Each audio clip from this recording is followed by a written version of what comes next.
మన ప్రభువును రక్షకుడైన యేసుక్రీస్తు వారి ప్రశస్తమైన నామానికి మీ అందరికీ వందనాలు, శుభాలు. అందరూ బాగున్నారమ్మా? దేవాదేవుడు మరొక నూతన దినం దయచేసిన దేవాదేవునికి వందనాలు చెల్లించుకుంటూ ఈ దినపు వాగ్దానం ధ్యానించుకుని ప్రార్థన చేసుకుని మన పనులు ప్రారంభించుకుందాం. ఈ దినపు వాగ్దానం: జ్ఞానము ముత్యముల కన్నా శ్రేష్టమైనది, విలువగల సొత్తులు ఏమి దానితో సాటి కావు.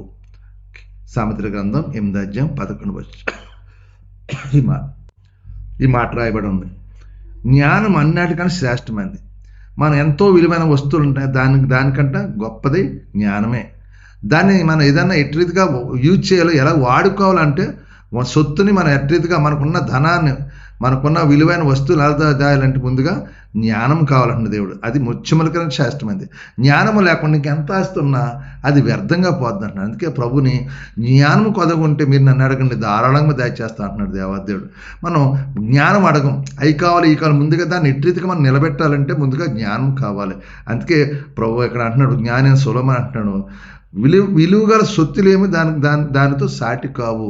ఎంతో విలువైన భూములు ఉండొచ్చు, బంగారం ఉండొచ్చు, ఏమని ఉండొచ్చు, జ్ఞానము లేకుండా వాటిని ఎట్టిదిగా నువ్వు భద్రపరచుకోలో నీకు తెలియదు. కాబట్టి దేవుడిని మనం జ్ఞానం అడగమంటున్నాడు. కాబట్టి ఇది నాన్న జ్ఞానం అడుగుదాం, ఆ జ్ఞానాన్ని బట్టి మనం మంచి జీవితం జీవిద్దాం. ఆ జ్ఞానం పరిశుద్ధ జ్ఞానం ఉండాలి. ఇహలోక సంబంధం జ్ఞానం, పరలోక సంబంధం జ్ఞానంగా ఉండాలి. మరి అట్లయితే జ్ఞానం అడిగి మనం దేవునికి ఇష్టంగా జీవిద్దాం, దేవుని చిత్తం నెరవేర్దాం. ఈ వాగ్దానం ప్రార్థించండి. దేవుడు నిన్ను నీ కుటుంబాన్ని దీవించును గాక. ఆమేన్. సర్వాధికారి మహాగణుడు పరిశుద్ధుడు కృపగల తండ్రి, నీకు వందనాలు. మరొక నూతన దినం దయచేస్తావు.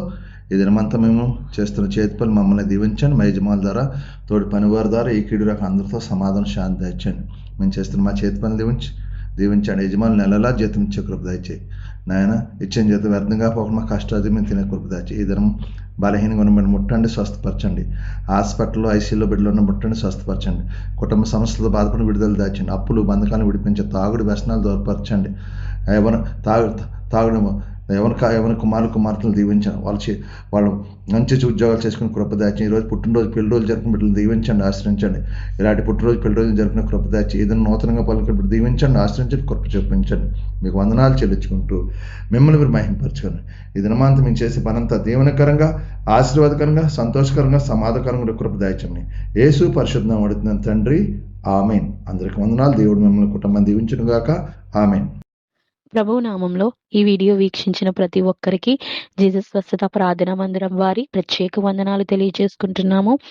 మరి ఇంకెన్నో సందేశాలు, వీడియోలు, సంఘ కార్యక్రమాలు మీకు అందుబాటులోకి రావడానికి పక్కనే ఉన్న సబ్స్క్రైబ్ బటన్ని ప్రెస్ చేసి బెల్ ఐకాన్ని కూడా ప్రెస్ చేయాల్సిందిగా కోరుకుంటున్నామండి.